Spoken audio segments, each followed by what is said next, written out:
Thank you. Thank you. Hello. Thank you. Oh, there's a nice breeze. Hi. Thank you. Oh, yeah. Oh, that's all right. Oh, dear. So many people already. Hi. There's staircases on both sides. If you guys want to go to the other side, just faster. Hello? Where are you going? There's stairs on the side. What? Oh, there's stairs on. Yeah, there's stairs on both sides. Oh, both sides. Guys. Went up. You guys want three stairs on each side? Hey,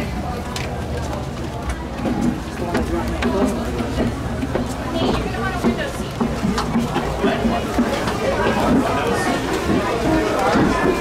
Oh, wait, wait.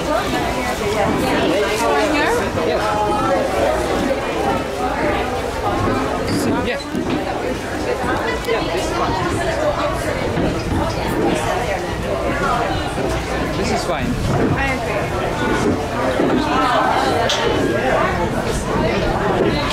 Let's get it. Windows. Want to go in here or up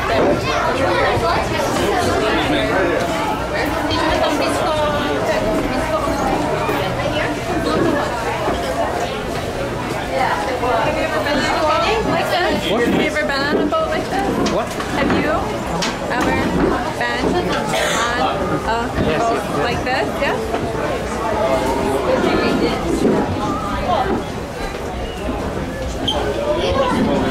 It's nice and out of the sun.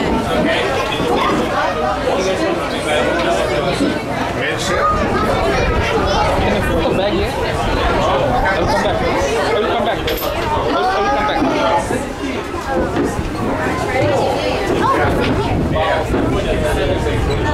We're sitting here. I'm sitting there.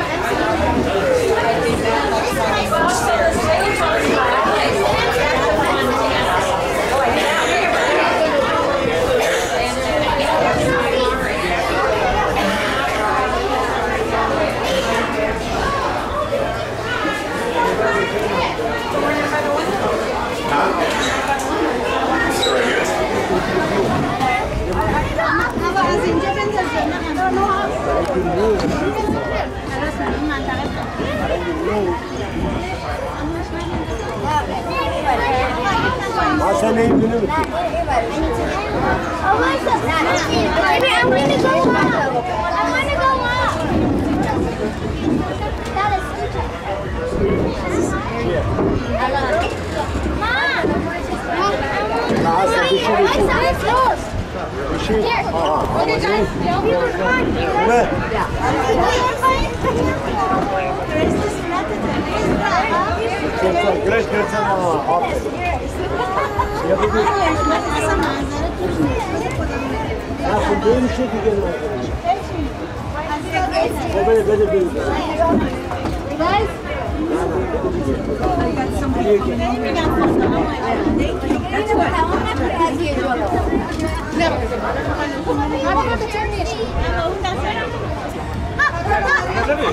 Baba bir komedi gel.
day for a boat ride.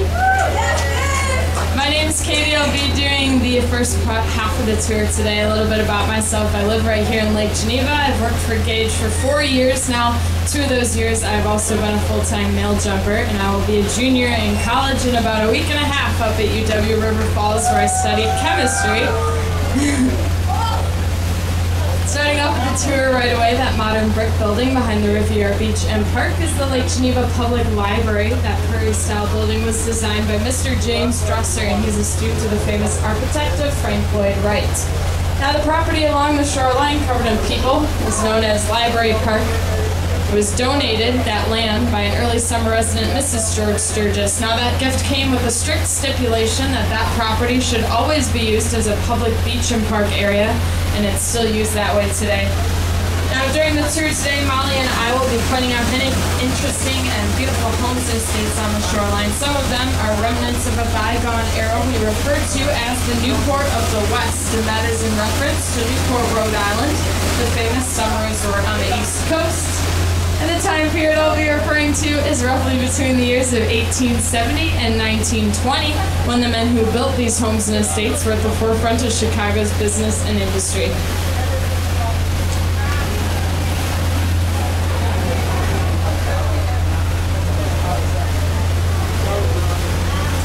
If you're wondering what's going on downtown, we do have a Venetian festival, and these lights right behind me are part of a lit boat parade where all the cruise line boats will go, and it's a Las Vegas theme, and we have fireworks tonight if you're sticking around, as well as a water show.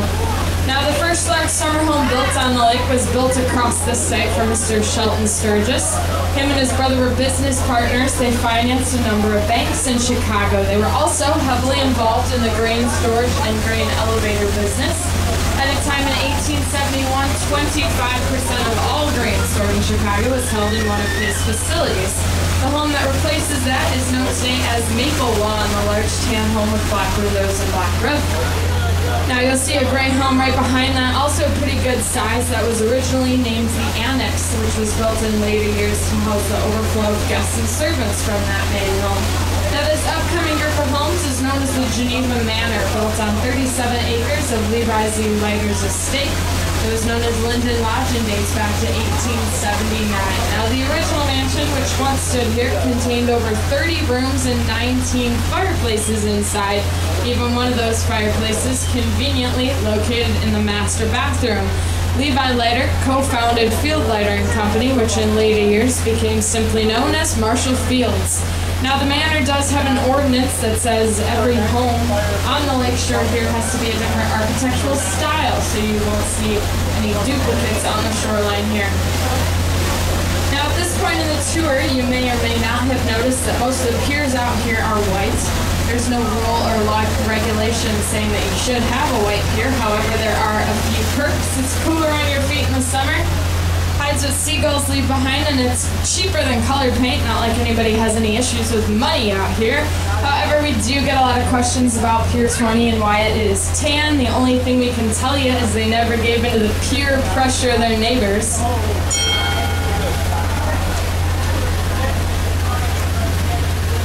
On a gorgeous day like today, you have probably seen some people walking along the shoreline there. Don't worry, they're not trespassing. They're also probably not the Lakeshore residents.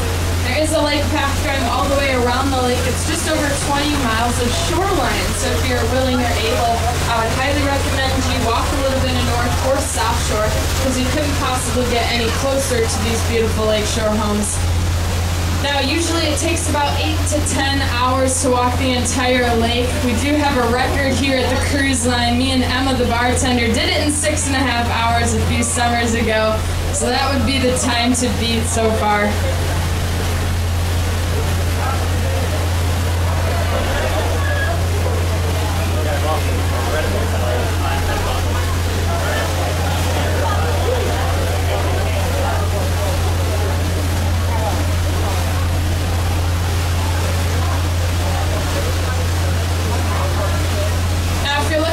The shoreline here, you'll see a handsome Victorian building.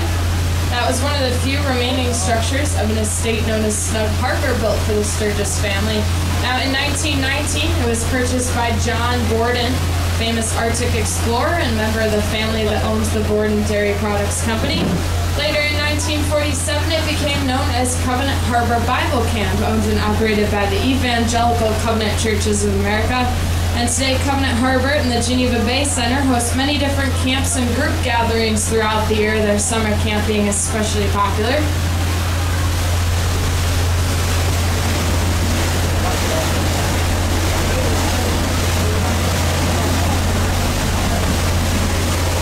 Now, this upcoming group of homes is built on the former estate of the Butternut property, the makers of the Nutter Butters. Just kidding, just making sure you're all listening to me. It was built for Nathaniel Kellogg Fairbank. He was president of the N.K. Fairbanks Company, which was Chicago's leading manufacturer of soap. Now, the original Fairbanks estate took up roughly the same area as the first 3 homes you see in the subdivision today. Shortly after it was built, it did burn down to the ground. However, servants, family, and friends were able to save a lot from that burning estate, including part of the staircase. So undeterred, Mr. Fairbank had work begin the following Monday morning to rebuild that home from its original plan.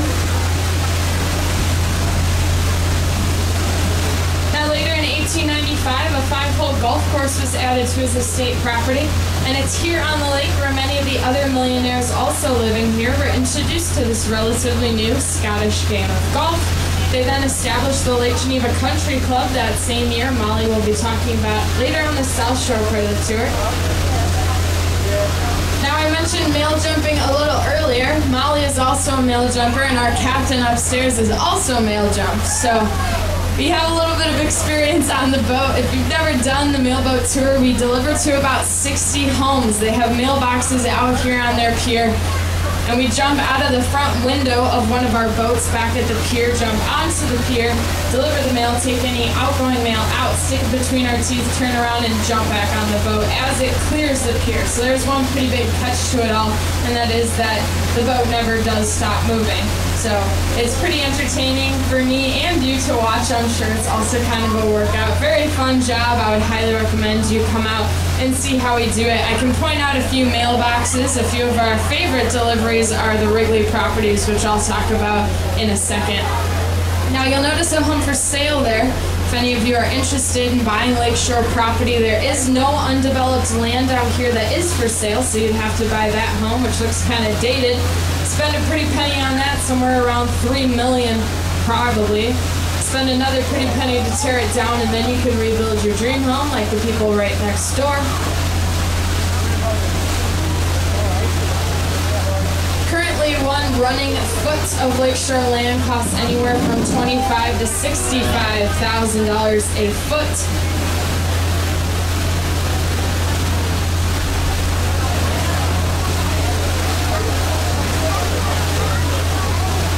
Until this point, I've had to ask you to use your imagination to picture what some of these homes might have looked like closer to the day they were built. But for the next few miles of shoreline ahead of us, the homes remain relatively intact and hardly changed. Starting off with Blacktop, this white home with red roof and chimneys, built in 1881 for John T. Lester, who was a prominent member of the Chicago Board of Trade. In later years, that estate was owned by the members of the family that founded the Montgomery Ward Department Stores. Now, all the next 6 properties following are especially interesting because they are currently, or were at one point, all part of the Wrigley estate. Under William and P.K. Wrigley, the family accumulated vast business, sports, and real estate holdings. At the time of P.K.'s passing in 1977, the family's interests included Wrigley Chewing Gum, the Chicago Cubs, Wrigley Field, the Wrigley Building in downtown Chicago, significant real estate holdings in Phoenix, Arizona, and most, if not all, of Catalina Island off the coast of Southern California. North Woodside is that white home with green trim and the brick veranda in front, built in 1876 for General Henry Strong. He was president of the Atchison, Topeka, and the Santa Fe Railroad. In later years, that was owned by Olaf T. Vander. He was an inventor who invented the sanitary milk bottle cap, that little cardboard disc stamped atop old glass milk bottles. And it said that that simple invention enabled him to retire at the ripe old age of 26, a multi-millionaire and Lakeshore resident. Now, if you look at their Pier 46 off to the far left-hand side, you'll see a silver mailbox.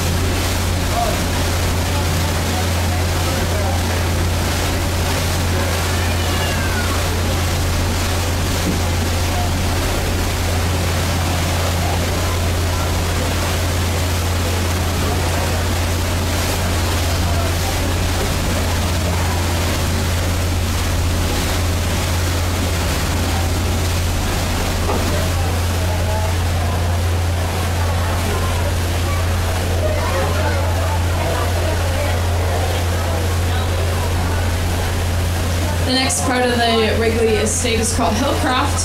It began in the 1880s. It was a small hunting lodge for architect Henry Lord Gay, who was named Gay Lynn from 1966 until 1977. Hillcroft, as it was renamed, served as P.K. Wrigley's summer residence and later just his guest house. However, this is not the original home. It's roughly 1/3 the size of the original.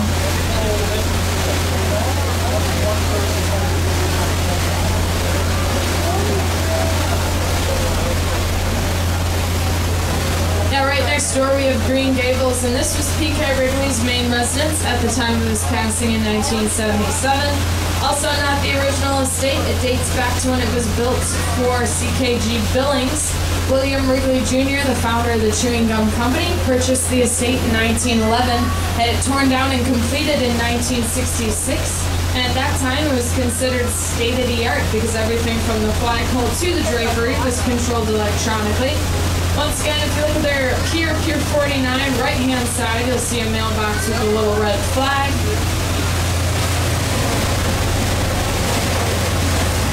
Now with this next one, you might think, well, the Wrigley is downsized, cut down a bit, cute little cottage-style house. Hate to tell you, nobody lives there. That is not a house. That's just their private pool, bath, and spa house.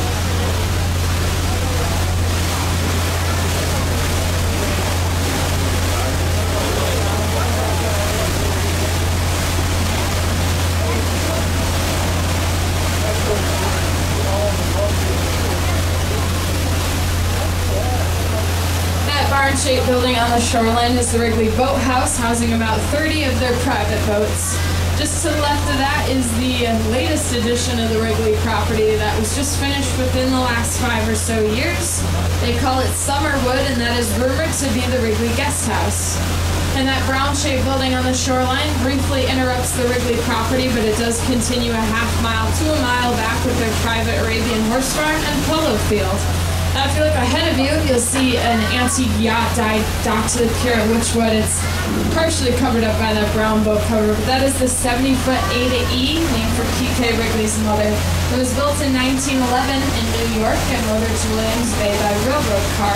Now, as we round this small point of land, we'll get a better view of Witchwood, the final home on the Wrigley complex. Constructed in 1902 for Charles L. Hutchinson, who's a trustee and treasurer at the University of Chicago, also the founder of the Art Institute.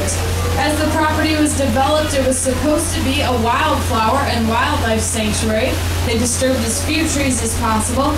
Following Mr. Hutchinson's death, it was deeded to the University of Chicago to be used as a study and retreat center for 25 years. Then it was bought by Clarence Mitchell, who destroyed the sanctuary and modernized the former 3-story home to the ranch-style form you see today, when ranch homes were more popular. Now, the Wrigleys weren't too thrilled about that, so they marched across their front lawn, checkbook in hand, and bought it right back on the spot. That is still owned by about 4th-generation Wrigleys today, and somewhere in that tree line concludes the Wrigley property, originally taking up 1 mile of shoreline.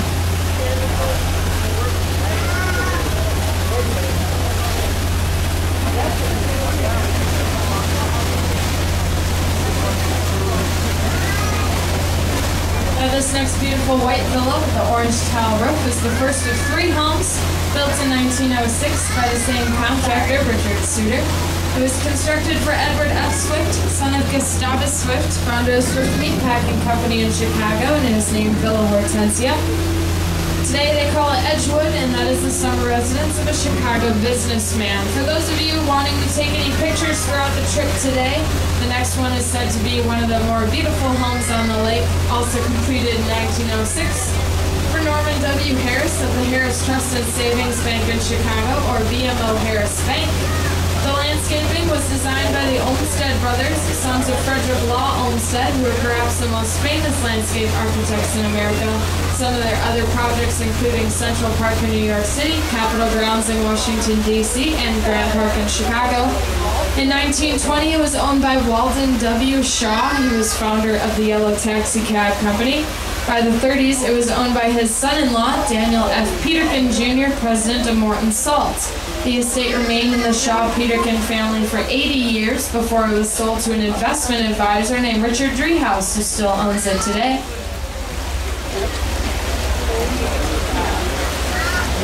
So you can can probably imagine that he's a pretty extravagant guy. He does throw massive birthday parties for himself every year. Last weekend in July, inviting about 1,200 of his friends and family to celebrate with him.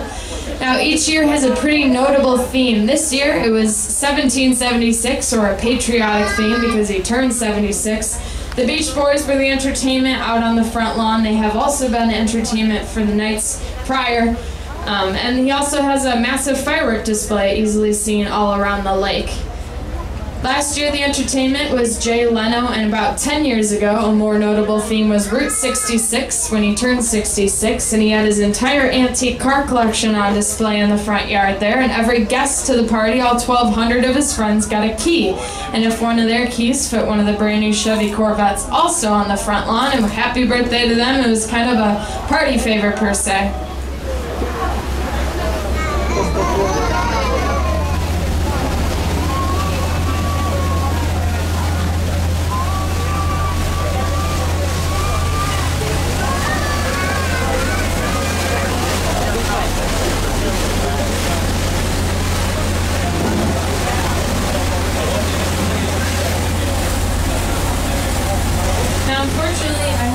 Third-generation resident of Lake Geneva. I'm not sure why I have never been invited to one of Mr. Driehaus's parties. Kind of upset about that, but not as upset as Molly, our other tour guide, because she's actually his neighbor. She lives on the lake, summering in that one-bedroom, no bath. Kind of a quaint log cabin style home you see in the Shoreline. Right behind the orange boat slip.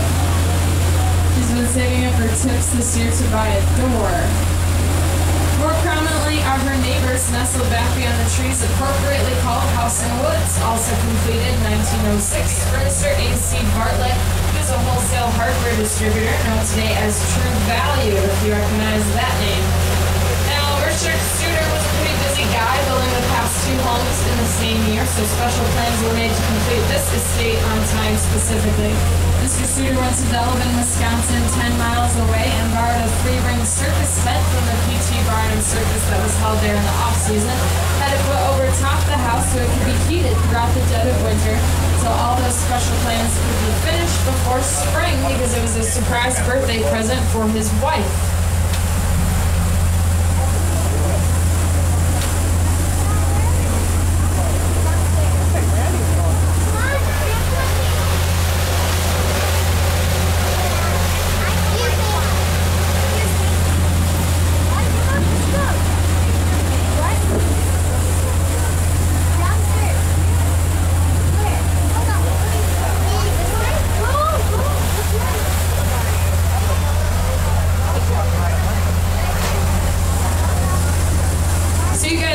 Notice that the piers are numbered out here. It's not a perfect numbering system.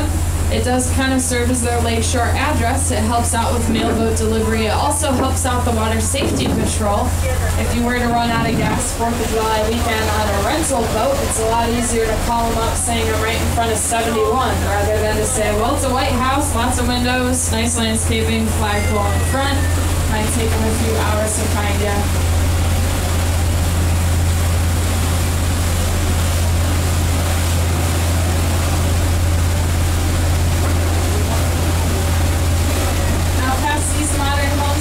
Set up on a flat lawn, you'll see an old white mansion with red roof and chimneys known as Bonnie Brink, built in 1881 for Judge Thomas F. Withrow, named for his daughter Bonnie. Now in later years, that estate was purchased by the Ryerson family of Ryerson Lumber and Steel. They had the good fortune of owning the only lumberyard to survive the Great Chicago Fire. Through the years, they were very generous supporters of many of Chicago's institutions, including the Art Institute, the Field Columbia Museum for Natural History, and the University of Chicago. Through the years, they were very generous supporters of those. They were also very big party hosts back in their day, regularly entertaining guests such as the Fords, the Firestones, the Rockefellers, and even Thomas Edison. Ryerson also had a close friendship with the French Impressionist painter Claude Monet, and Ryerson is responsible for all the Monet artwork owned by the Art Institute of Chicago today, hence the Ryerson exhibit.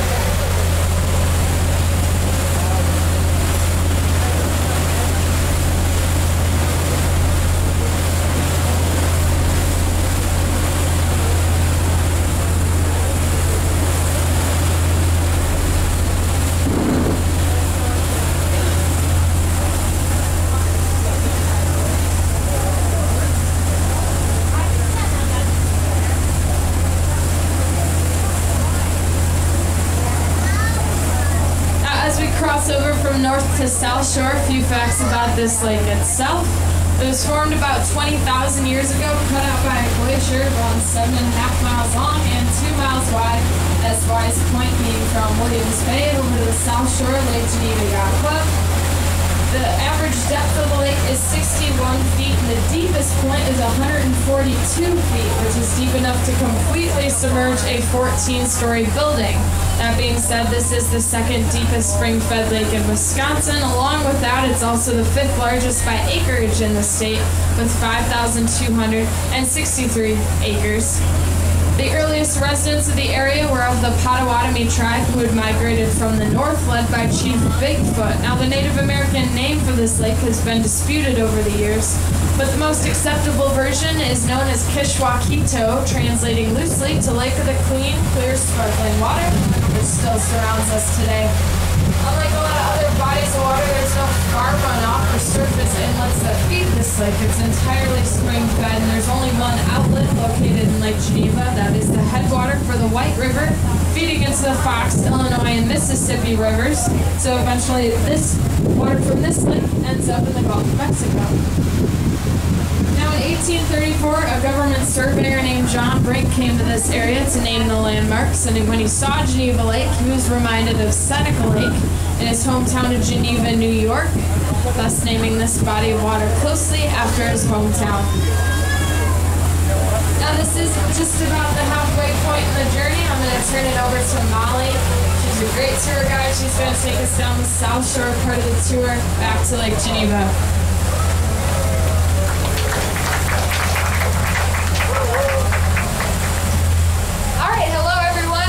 Molly. I'll be giving you the South Shore portion of our tour today, taking us all the way back to the Rib. A little bit about myself. I'm a little bit younger than Katie. I'm 17 years old. I'll be starting my senior year of repping for high school this fall, just in a couple weeks here, right after Labor Day.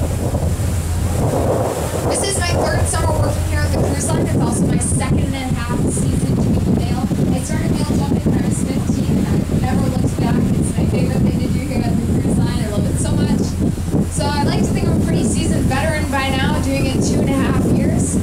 I've successfully managed to fall in the lake 4 times. True story.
As we get through the Narrows, you'll notice that this property kind of turns into a more low-lying shoreline area.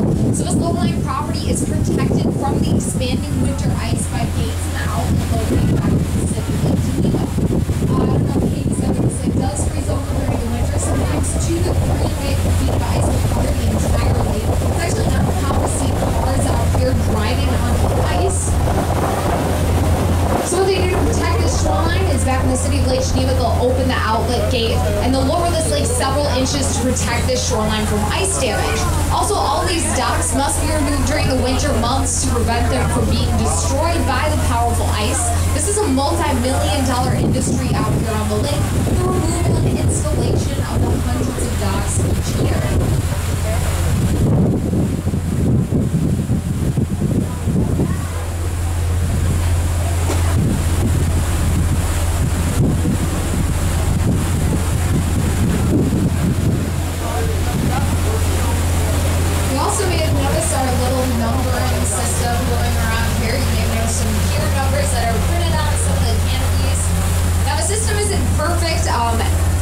This property has been subdivided even more. So sometimes you'll see like a 694A or a 694B, or sometimes you'll see a 1.5. So the system isn't perfect, but it does serve a couple of purposes out here on the lake. The first purpose is for U.S. mailboat tour. At one time, these pier numbers did serve as the addresses for these homes. So the address for this home would be the 695. It would just be your pier numbers. We do use these homes, these addresses on our U.S. mailboat tour. Another reason for these pier numbers is for your safety out here on the lake. If you ever get stranded on the boat, you can call for help. It's a lot easier for them to locate you and say, hey, I'm right here on pier 96, and say, oh, I remember the beautiful white home along the way here.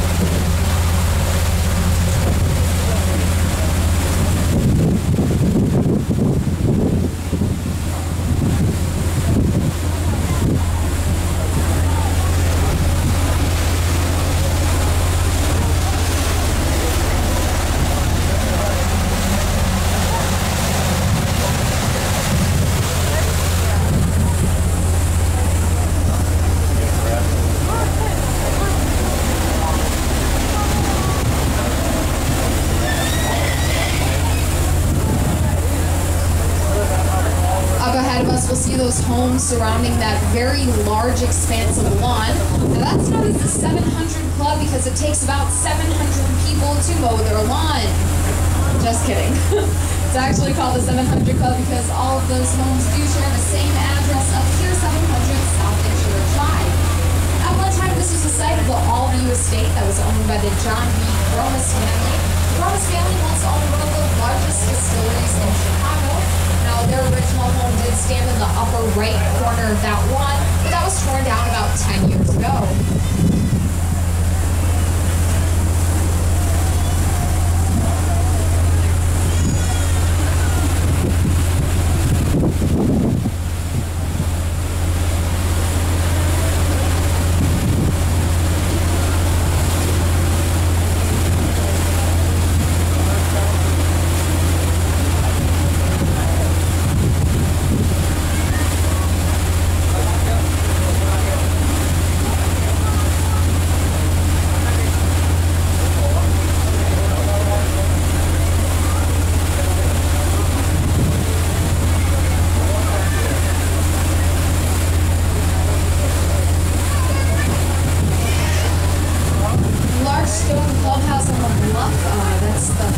The Lake Geneva Country Club.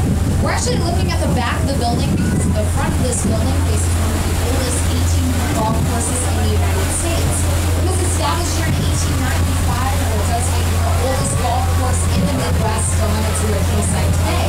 However, this isn't the original clubhouse. The original structure was wooden, built there in 1950. That was burned in a 1950 fire, and is one of the reasons for use of so much stone and concrete in this second building. The building was built with the front facing the golf course rather than the lake, so there would be no mistake to the club's true purpose. Now it doesn't look like, oh, there's actually one golfer on the golf course today. That's a pretty rare sight, seeing any golfers on the golf course. This is a very exclusive club. They limit their numbers to about only 200 members and their families. Now some of these families have been with the club since its founding back in 1895.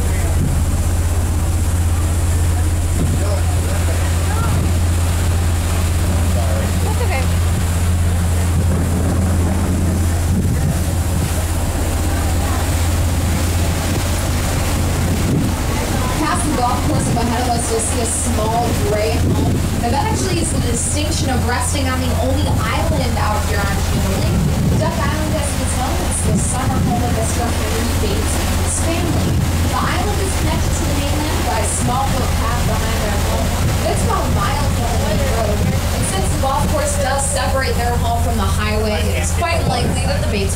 have a driveway.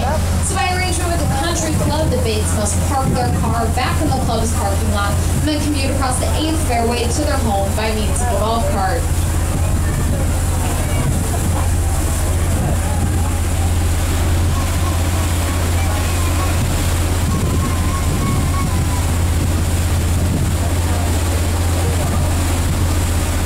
Entire corner of the lake, this used to be a large marsh called the lower duck hole by the early residents.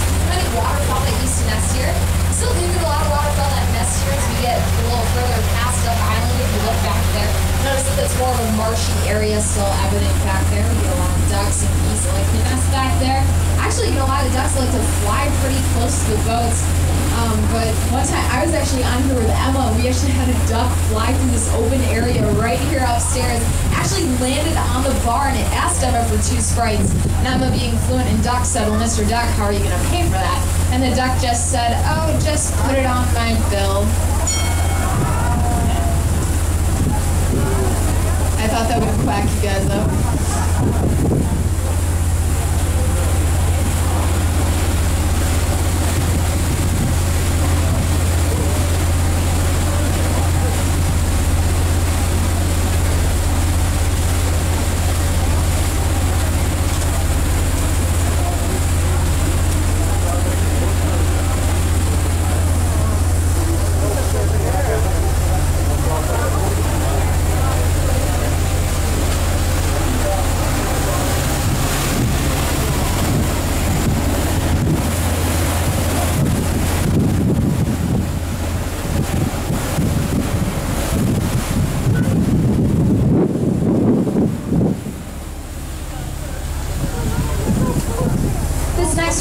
To that small beach area, the slide and the high dive, that's the Lake Geneva Beach Association. That did start out as a place to camp. Throughout the years, that property was subdivided to a little more permanent structures. You'll see a long pier with numerous boat slips, and that's for those residents. They live off the lake, but they still do have lake access and the right to moor a boat.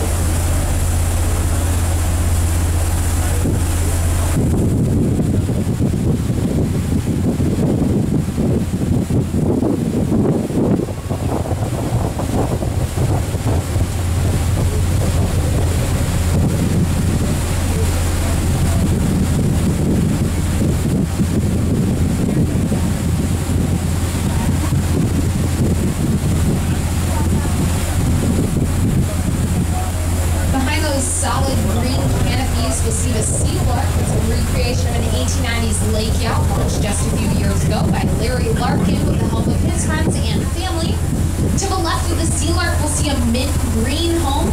That has the nickname Timeless. If you look closely, you'll see it has the only clock tower out here in Geneva Lake.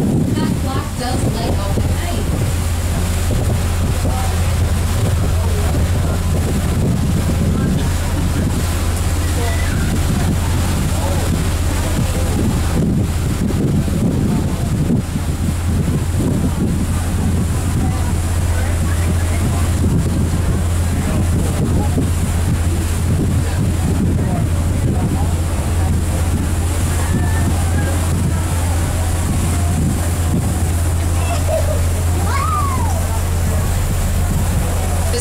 White home we are approaching. This was built here in 1900 for Tracy Drake.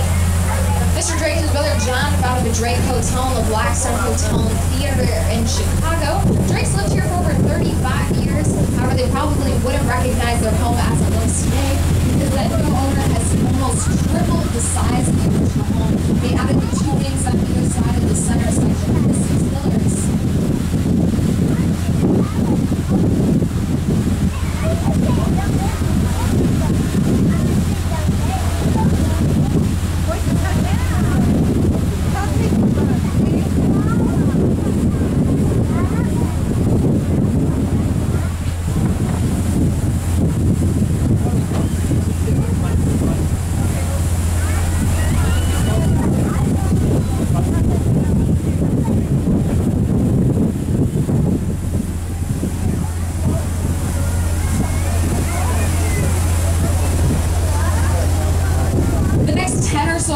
absolutely passing. They're built on a small part of the estate of James Hobart Moore.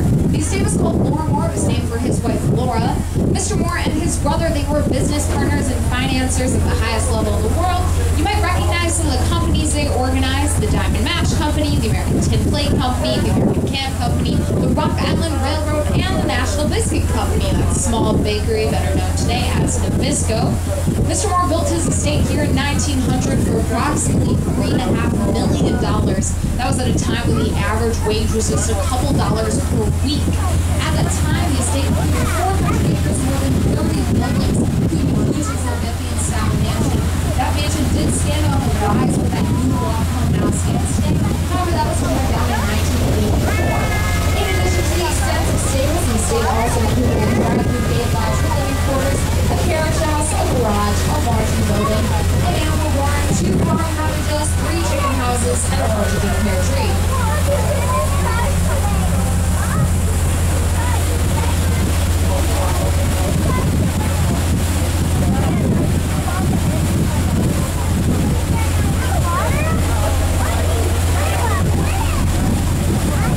I get a lot of views and aspects next to it. Very large home and the road right next to it.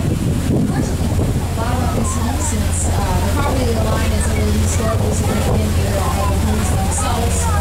We also do like to respect the privacy of these owners, because these owners are not like giving out their house and like who they are. So you do have to respect the privacy of those owners.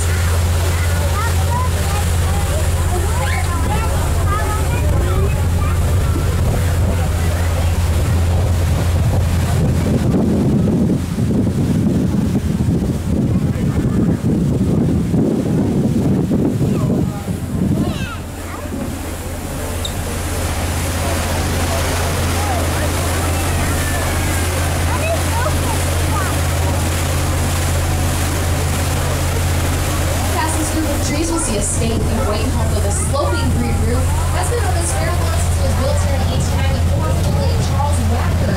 Mr. Wacker was the president of the Chicago Planning Commission. After the Chicago fire and under his guidance, the very well-organized redevelopment of that city took place. His plan included the Outer Drive, Union Station, Silverfield, the Aquarium, and of course the ingenious double-layer road named his honor, Wacker Drive. The Elliott Standard Style was classed as Swan Yacht, was built in 1893, was originally known as Galewood. However, that original building did burn down in 1928, but it was rebuilt here in 1930. It was briefly opened by Southern State of the Sniper, because crashed on the shore, was cleverly nicknamed the SS No-Go. For several years in the past, the home was owned by Mr. and Mrs. William Bell, formerly of Chicago. Mr. Bell worked with these daytime TV dramas and soap operas, children's wrestling, including the Emmy Award-winning series Reading the Restless and the World of Football.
bluff, we'll see a luxurious European-style bed and breakfast. That's the Geneva Inn.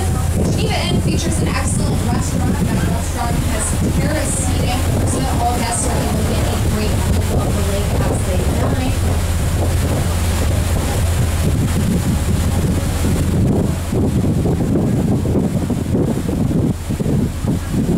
And we're making a slight turn right now, passing Buttons Bay. Buttons Bay is named for Alexander H. Button.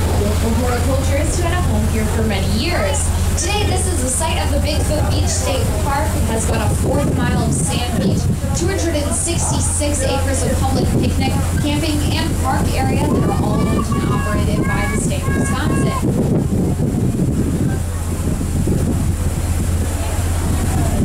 Now earlier today, I was on the mailboat this morning about 1 o'clock, and this place was really the hot spot here in the summer months. Bigfoot Beach is very shallow down there, so these boats are actually, that's why you see some boats kind of anchored over there, because they will anchor and then people are going to swim right off of the boats right up onto the beach. A lot of times people have food delivered out here on the Bigfoot Beach. Sometimes we'll see the Jimmy John's guy kind of wandering around looking for someone to order a sandwich.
Railroad boxcars, then had it shipped up here to the lake where it was reassembled and stood out on this point until 1958.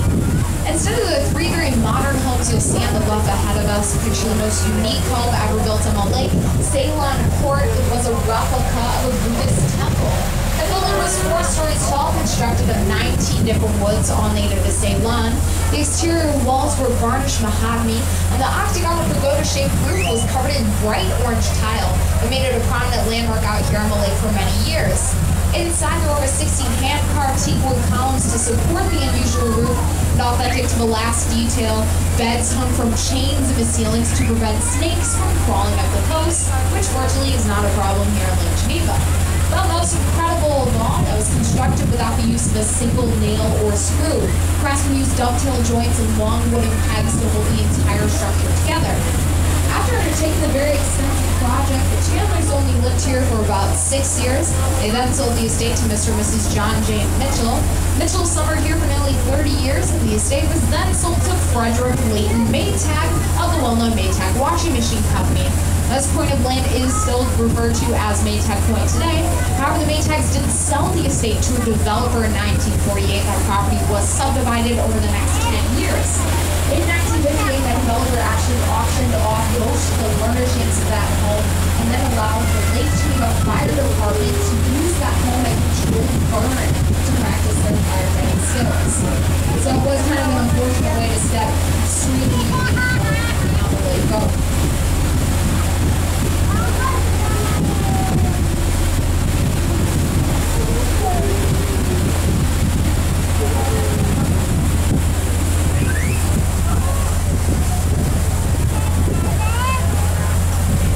White home we are now passing that is built on a corner of the old Maytag property. That was owned for several years in the past by Mr. and Mrs. George Canellis. Mr. Canellis was the founder and former owner of Andy's Candies, internationally manufacturers of the African and Mince and chocolates. They carved into an Olive Garden restaurant. They passed exotic meals.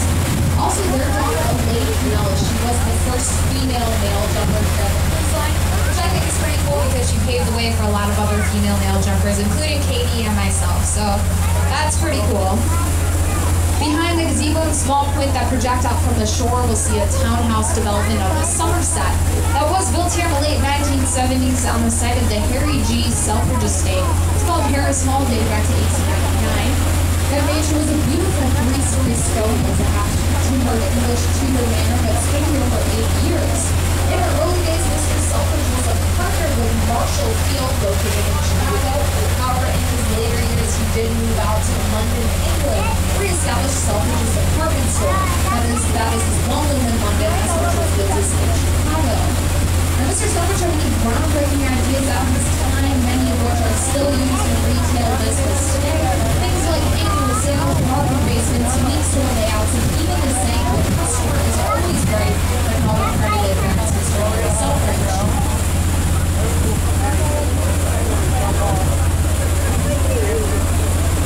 Trying to interrupt Miley's tour for a quick random campus fact of the day. The fact of the day is the inventor of the frisbee was cremated and made into a frisbee after he died. Wow.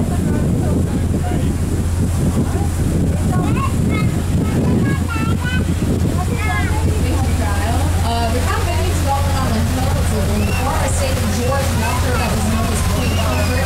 Today this area is now known as Vista del Lago, that does translate to view of the lake.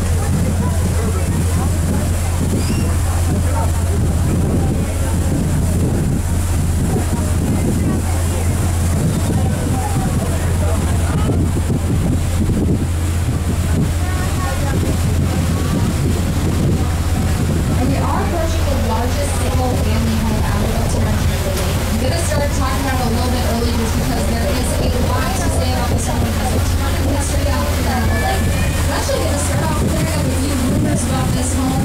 Number one, this was never the Wrigley mansion. He pointed out the North Shore where we like to call Wrigley Mile. Number two, this was never Al Capone's hideout. We like to think that Al Capone would be that smart and creative here in the largest home on the lake. Number three, this was never the Playboy mansion. There was a Playboy club here in Lake Geneva, but that was located on Highway 50 where the Grand Geneva now stands today. Now that we've cleared that up, we are approaching Stone Manor. It contains more than 50 rooms.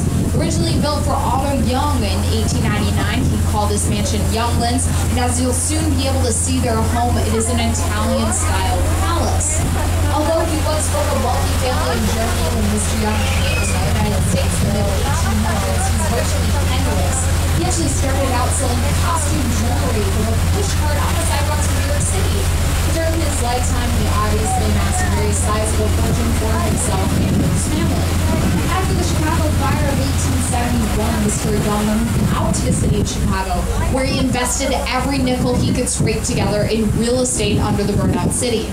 Many so-called experts at that time said that Chicago would never rebuild after the devastation of the fire. Otto Young wisely thought otherwise. Much what he bought is that small piece of land known today as the Chicago Loop. Conservative estimate of his fortune set after his death in 1906 was set at over $25 million. Plans for this home had originally been more modest. A $150,000 budget was set, but as plans became more elaborate, that price skyrocketed closer to $2 million. Now that's extremely expensive today, but that was truly astronomical over 100 years ago. As we look at the home, it's 7 levels in all, 2 sub-basements forming levels of a rooftop terrace. Set up by a 250-foot wide veranda, the mansion stretches 174 feet. As it faces the lake, it's 70 feet deep. The exterior walls are dressed bed from limestone. The floors are hand-laid parquet style, and the interior walls are Tennessee marble. When the home was completed in 1901, all the doorknobs, plumbing, and electrical fixtures were gold-plated with matching solid sterling silver on the second. Ceilings in the mansion are hand-carved out of mortar and lavishly decorated by imported European artists with breathtaking oil paintings. On the main floor is a beautiful ballroom with crystal chandelier, huge mirrors, and an ornate pink marble fireplace. His hand-carved dining room table can seat over 100 of his closest friends. Also on the main floor is a parlor, library, music room, game room, butler's pantry, and a vast kitchen. That second and third levels basically bedroom suites. That fourth floor doesn't have any windows facing us. I promise you it's still there. That was designed for recreation, contained a gymnasium, and even a miniature golf course. Originally, that rooftop was a garden, but not just any garden. They planted willow trees up there. The idea that the branches would beautifully cascade down the side of the building, but as trees do grow up, their roots do grow down. So that did cause severe structural damage to the top of the building. They had to be removed. So what did they put up there instead? But a rooftop swimming pool. You can see it set up by the guardrail on the upper right-hand side. Even the 2-level base wall is elaborate, including bowling alley, jewelry vault, huge laundry 2 drying rooms, and a mammoth cold storage room with a double boiler system. Loam salt is used for ice storage. In the winter, they would harvest large blocks of ice out of the lake and then store them for summer use as a primitive air conditioning system. Mr. Young only got to enjoy his home for about 5 years before his death, but the mansion remained in his family until 1939, when his granddaughter presented this home and about 8 acres of the surrounding land to the Episcopal Church to be used as a private school for girls. Unfortunately, that school failed financially, and financial problems have followed this home ever since. Now, this home did hit rock bottom in the 1960s when it was taken over by Walworth County for back taxes. Tax auction was held. It was bought by a developer for just $76,000. Now, you may be thinking that you missed out on the deal of a lifetime, but I can reassure you that back then this home was in terrible condition. Since then, several $1 million have been spent in the restoration of the estate. In the 1970s, main floor was transformed into an elegant French restaurant, the Manor Inn. That experienced financial problems was forced to close. Next came the failed Christmas Tree Museum. We are still scratching our heads. That's why that one failed in the summer resort town of Lake Geneva. But most recently, that's actually been converted into a couple of condominiums. Tina Trahan, she's the wife of the owner of Starz Cable Network. She actually owns 6 of the 7 condominiums in that building. There is one person still holding out on that 7th condominium. So there is a slight chance that that could be converted into a single-family home once again. So that is the story of the largest single-family home ever built here at Geneva Lake that is originally called Younglands, but today known as Stone Manor. So this is the end of my portion of the tour. Thank you guys so much for coming out on our tour today. I hope you enjoyed it. If you have any questions, Katie and I will be out on the pier. Thank you so much.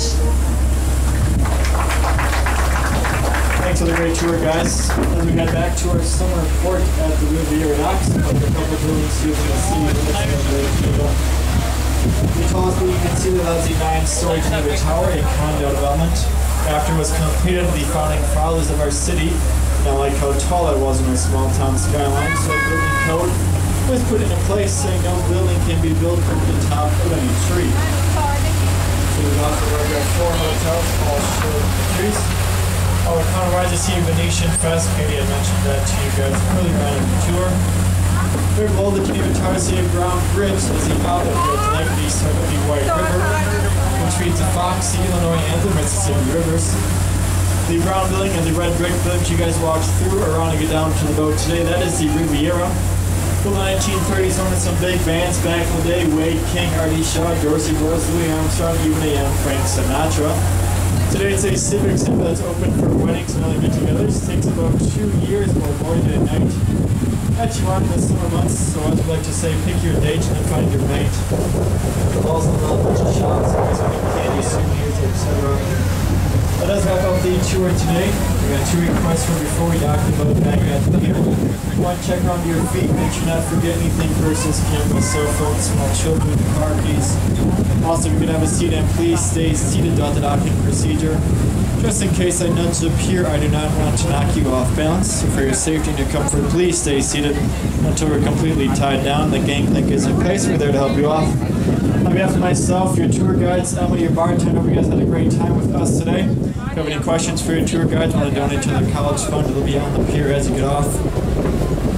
Thanks again for coming with us.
guys have crew did a great job getting our boat tied down. While the gangplank in placement, you guys are free to be on your way.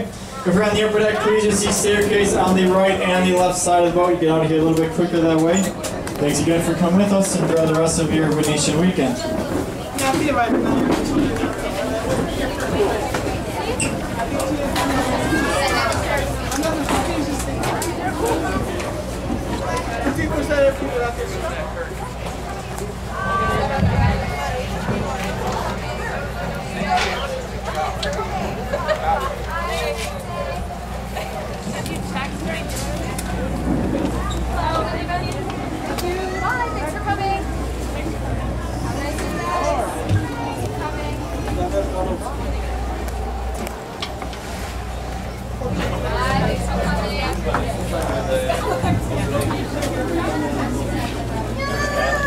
Bye, thanks for coming. Have a good one. You guys. Bye, thanks for coming. Oh, there's a way. I think.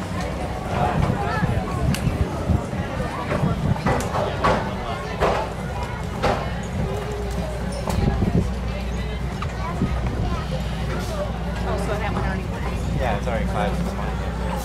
Yeah. That's nice though.